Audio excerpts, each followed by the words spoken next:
عسلامة، شنحوالكم؟ إن شاء الله تكونوا لاباس عليكم وفي صحة جيدة.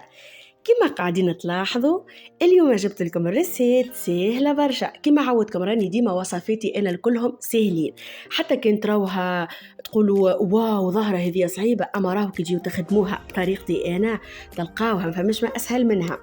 المفيد بيه باش نحضروا اليوم مع بعضنا روز أزعر ومعاه سفافد وإلا بغوشيت اللحم. تابعوني لآخر الفيديو نعطيكم التفاصيل الكل ونعطيكم أحسن تتبيلة للحم.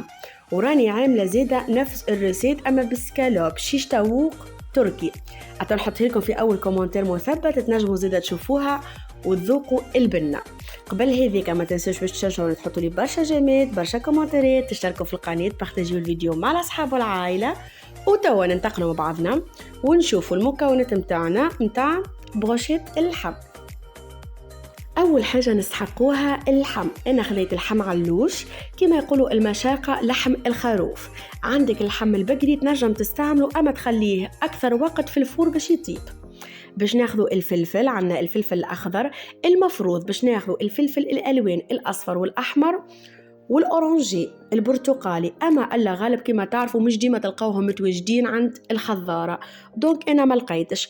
لقيت كان الأورانجي. خذيت كعبة الطماطم السيريس الصغيرات، عندي ترانشات متاع بصل وعندي ترانش متاع قارص. بالنسبة للفلفل الأورانجي البرتقالي لقيت كان هذي الصغير أما حار برشا، باش نحاول نحي الزريعة ونحي العروق الموجودة فيه باش معاش يولي حار. عندنا نصف كيس زيت زيتونة، مغرفة كبيرة فلفل أحمر، مغرفة كبيرة فلفل أكحل، مغرفة كبيرة كركم، مغرفة صغيرة ملح، وعندي شوية ثوم مرحي. هذوما المكونات متاعنا الكل. وتوا باش نبداو مع بعضنا التتبيلة متاع اللحم. راهو لازمكم تعملوها بطريقتي أنا وتفكروني في البنة، كسسوا للحم البقري وإلا اللحم العلوش تعملوها كما هكايا.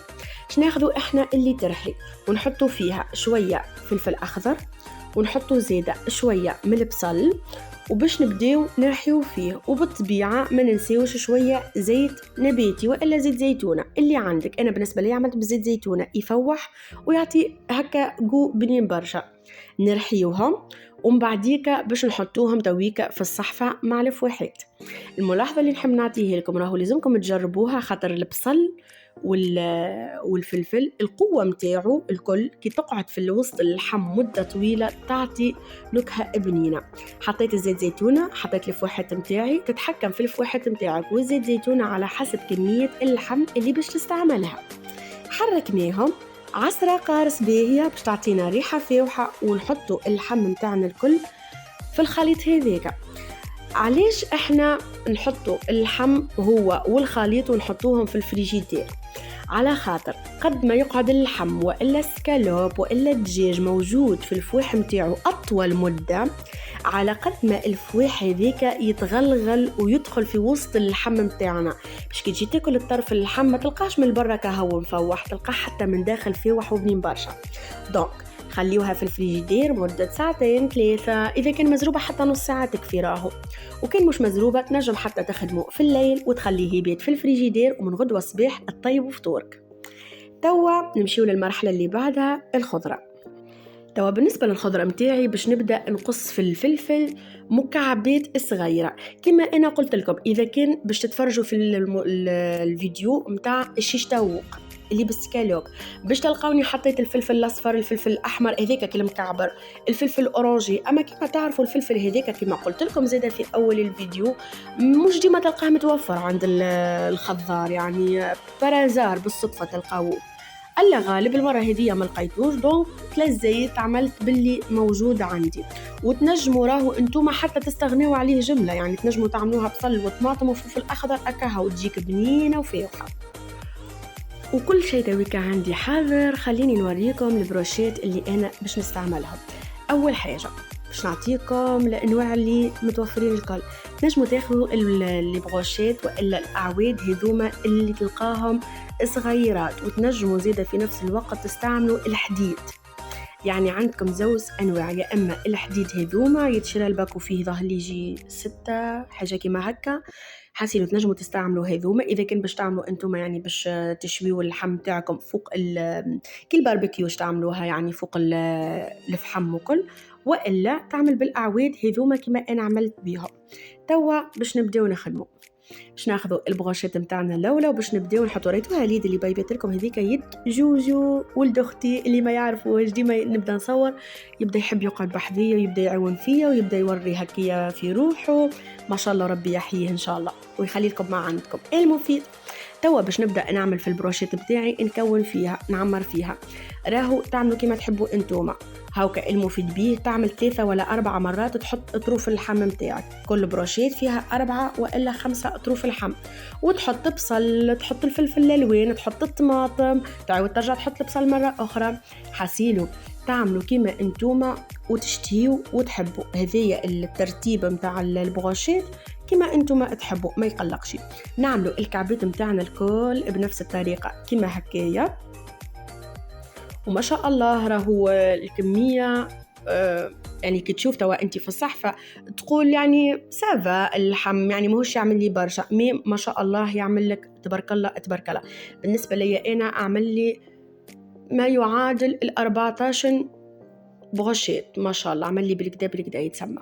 دونك هذوما لي بغوشيت متاعنا حاضرين في البلاتو تحتهم بابي كويسون عليهم ترانشيت متاع قارص. نجموا تحطوا الترانشيت والا تنحيوهم وكل بغوشيت تعملوا عليها عصرة قارص من الفوق تعطيها نكهة وتعطيها بنة. الفور متاعنا شاعل على درجة حرارة 200 درجة نسخنوا فيه. توا شنو باش نعملوا احنا باش يطيبلنا اللحم بالكدا وما يتحرقش.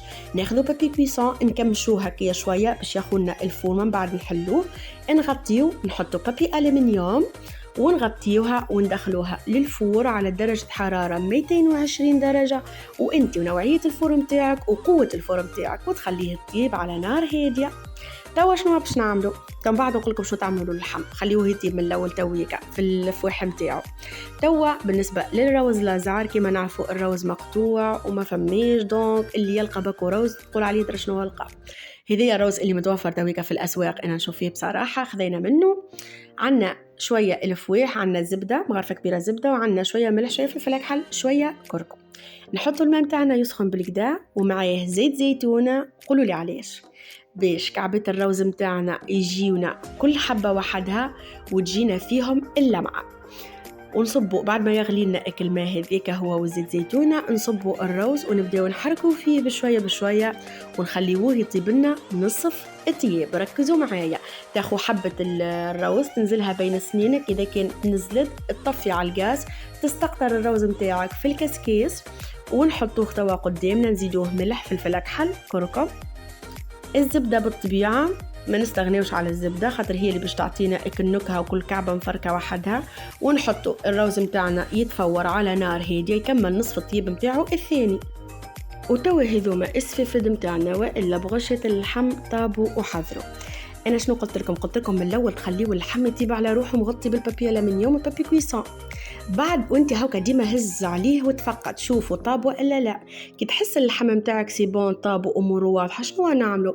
نحيو البابي كويسون والبابي الومنيوم على جنب ونخليو الحيمه متاعنا ولا البغوشات متاعنا يتحمروا في وسط الفور. وهاكا حاولوا اقلبوهم هكا البغوشات حتى لين اللحم من الاطراف الكل ياخذ لون هذيا اللي هو مزيان برشا. وتوا بالنسبة للروز متاعنا هذه البلا النهائي. الروز ما شاء الله كل حبة وحدها أزعر يهبل ومعاه البروشيت حسيلو ما نحكي لكمش على البنة بالحق بنة مش عادية. البروشيت في وحين برشا على خاطر عطيتهم انا بصراحه نعطي للحاجه حقها كسوسوا بات لازمها باش تخمر والا اللحم لازم يقعد في الفوح نتاعو نعطي حقه. نبدا نطيب في وقت هكا متفاضي يعني نعطي للحاجه حقها باش تطيب لي بالكدا وتجيني النتيجه مزيانه. اللحم عطيته وقته بالكدا في الفواح جيني ما شاء الله في وح برشا بنين.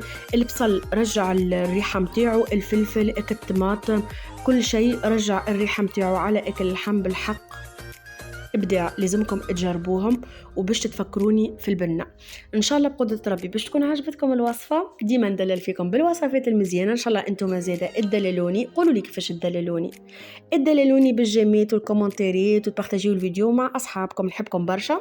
ما تنسوش تابعوني على انستغرام ويلي دالندا.